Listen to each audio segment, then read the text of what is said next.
What's up, everyone? Welcome to another episode of the DATEABLE podcast, where we dive into modern dating and try to help you explain why people do the shit that they do and say the things that they do, while we're all trying to navigate modern dating ourselves.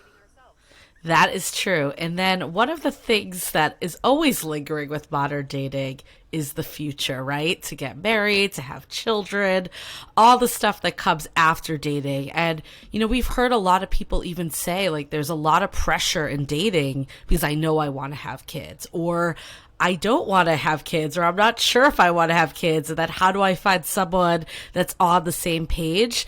It's one of those things that feels like you're really putting the car to get like ahead of the horse, but in reality that it is a necessity to think about because it is so essential to lifestyle and future and ultimate compatibility, I think.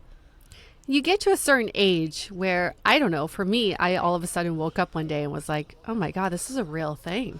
I really got to think about if I want kids or not. In my early 20s, it was just like, yeah, in the future, I'll think about it. I'm sure I'll have them. It'll just be a given. But I think, I don't know, let me think. When I hit 35 was probably when it got real. Yeah. Because that's kind of like the last year that you should freeze your eggs if you wanted to, and then really having that conversation with your partner. Do we want to have kids? If we do, we probably should start trying now. And now at 40, it's like I'm almost at the stage of like, if it happens, it happens, and if it doesn't, it doesn't. Yeah. Yeah. I mean, I don't like, it's interesting because I went in to talk about freezing my eggs. Like I went in for a consult and I'm 38. Mm-hmm. So it's obviously the earlier you do it, the better in general. But they're obviously trying to push people to do it to some degree, but it's like then 40 is that like sliding scale and all of the pieces. And I will say it is so overwhelming, and I think that's why I avoided it for so long, because I think part of it was I was unsure, and I still am not 100%. Like I'm kind of on your boat. Like I feel like if I don't have kids, I don't feel like I will live like I don't feel like I'll live like a meaningless life. Like I feel very fulfilled in life. So I'm not feeling that way, but there are sides of, I'm like, obviously I'm an aunt now and I have a lot of friends with kids, and you start to see, just how nice it can be to be more of a family unit. And I think honestly, before my current partner, I really couldn't picture myself having kids with any of my past partners, whether like they just didn't want them themselves or they weren't in the place to have them. Like there was a lot of reasons why it just wasn't something that I was like top of mind for me. And I think because it wasn't like a huge urge within myself, and then it wasn't, coming to light with other partners, I kind of just was like, oh, this is a lot to deal with. I'm just not going to. Kind of avoided it in a way. And I will say it is like when I went in for the consult, I was like, I don't know anything about my body. And we talk about this with our guest today, Kate, who has a phenomenal podcast, Be There at 5. And I heard her do this episode all about being a childless millennial and really like pondering, the things that I feel like a lot of people are afraid to say, kind of like of the indecision that happens. And I was like, Yue, we need to get Kate on our podcast to talk about this. So glad we did. Yes. She is this is such an honest and emotional conversation that we're about to have. So trigger warning though for people, we do talk about miscarriages. So if there's anyone that, this is triggering to, definitely, you decide if this is something you want to listen to. We totally get it. If you need to skip it for whatever reason, want to call that out now. But I think for anyone that, is on the edge and unsure, or even if you are sure and you don't have that partner yet, I think that this is a great episode to listen to. Or, even if you're sure that you don't want to have kids, it's, there's a lot of validation and certain, I guess, reluctances that we have. And for men too. I think it's a great episode for everyone to listen to, because you get to hear the decision process and also like the shit that we have to go through to even get pregnant. It's ridiculous. And the shit that we have to go through after we get pregnant is equally as ridiculous. So I think it's just, I don't know, creates more empathy, but you get to hear more transparently what we're, the emotional and the physical battles that we have when it comes to fertility. But we'll save that conversation for this episode because that is a much heavier topic.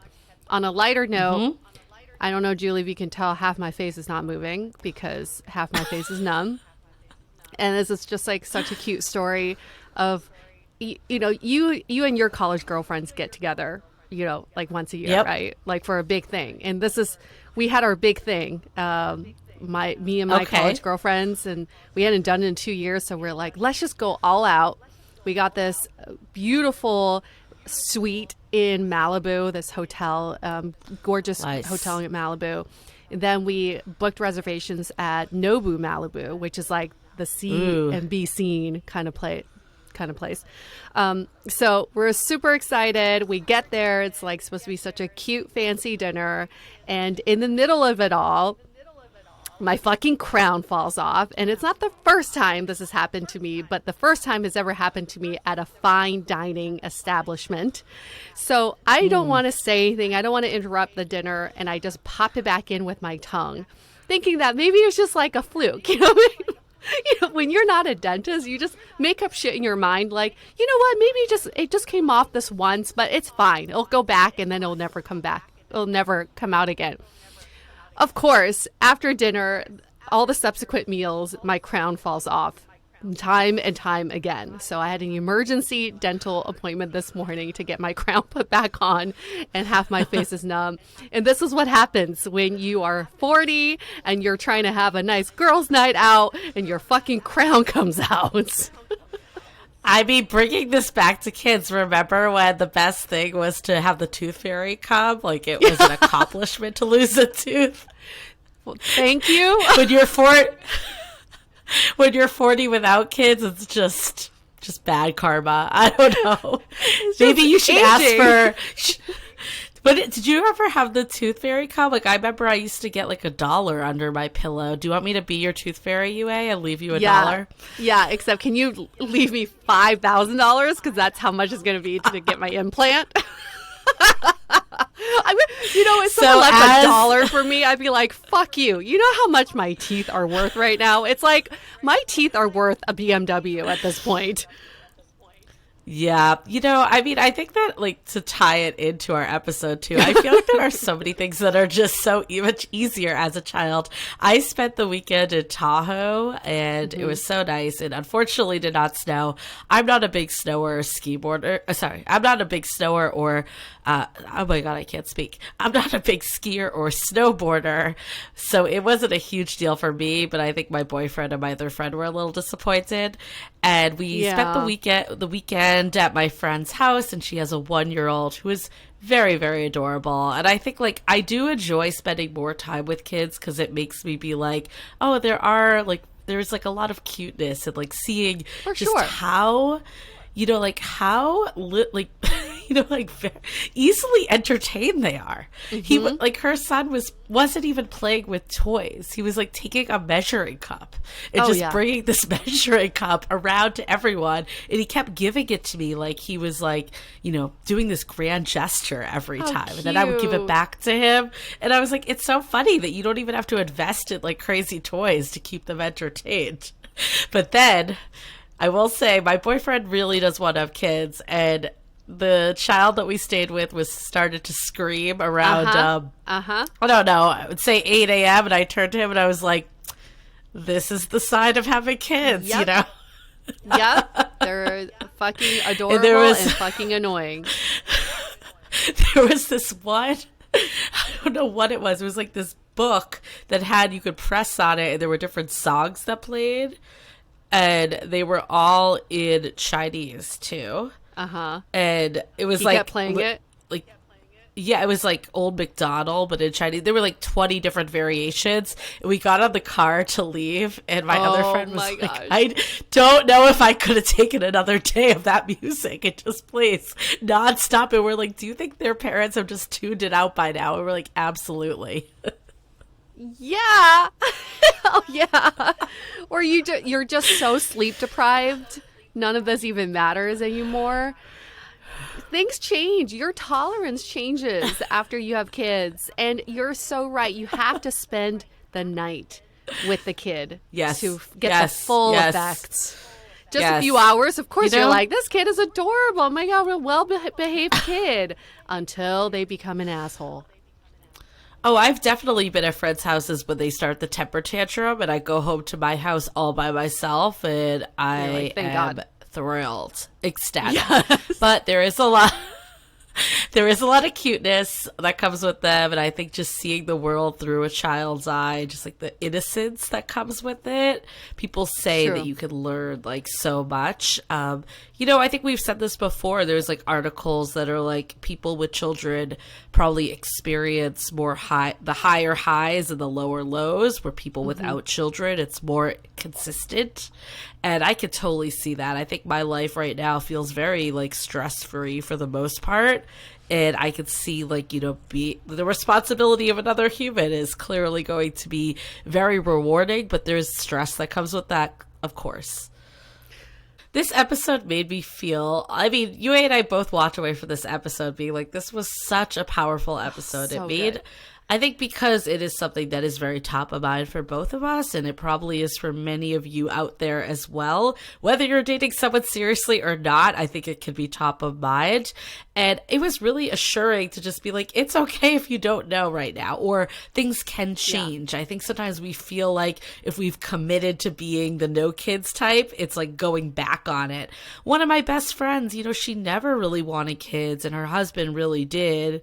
And she wasn't a hard no, obviously, because she wouldn't have had them, but it wasn't a top thing. Like being, a CEO and being like successful in her career was always more of a driver for her.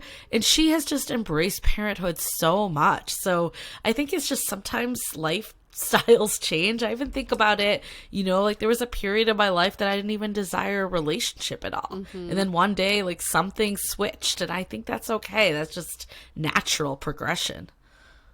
We're all evolving.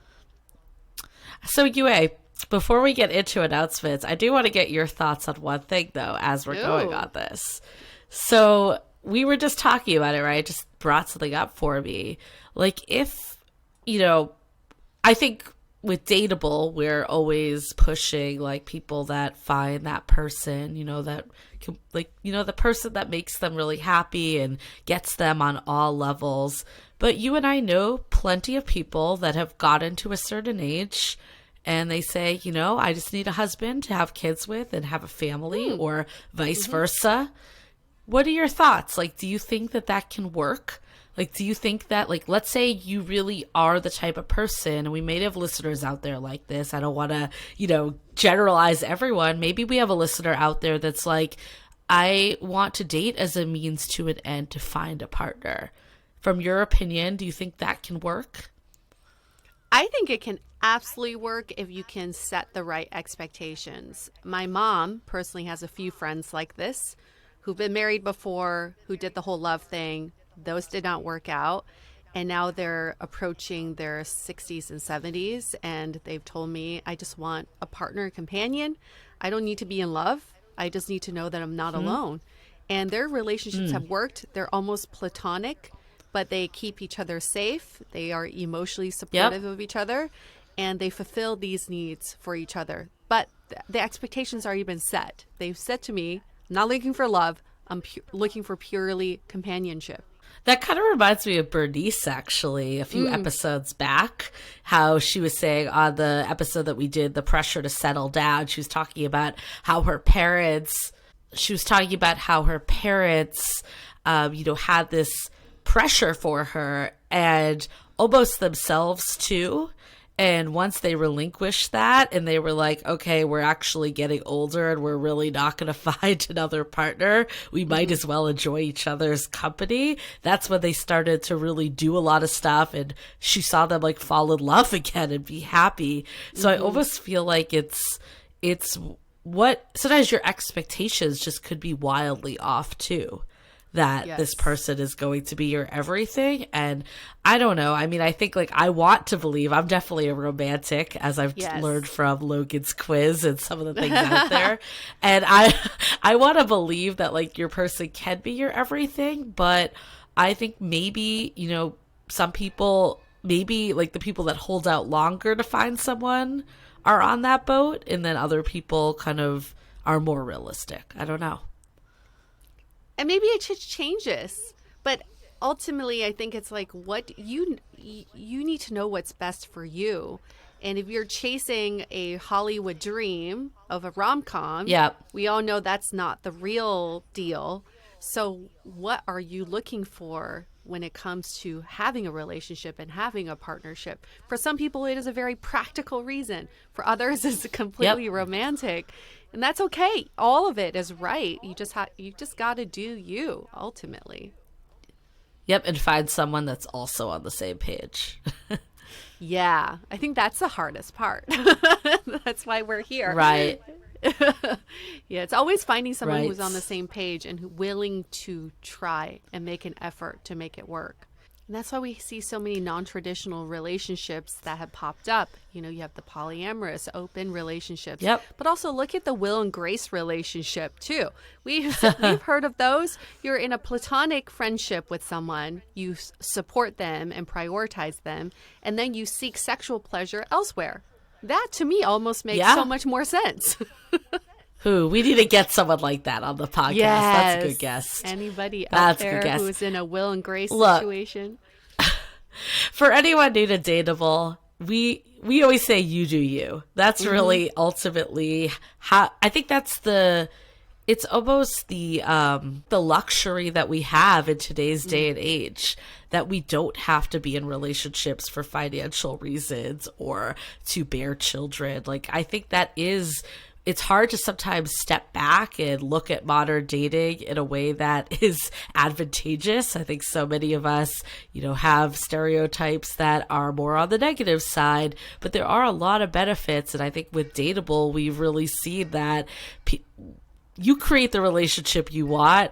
Ultimately, it's about being happy and finding what works for you, whether that's with a partner, with many partners, with no partner. You do you.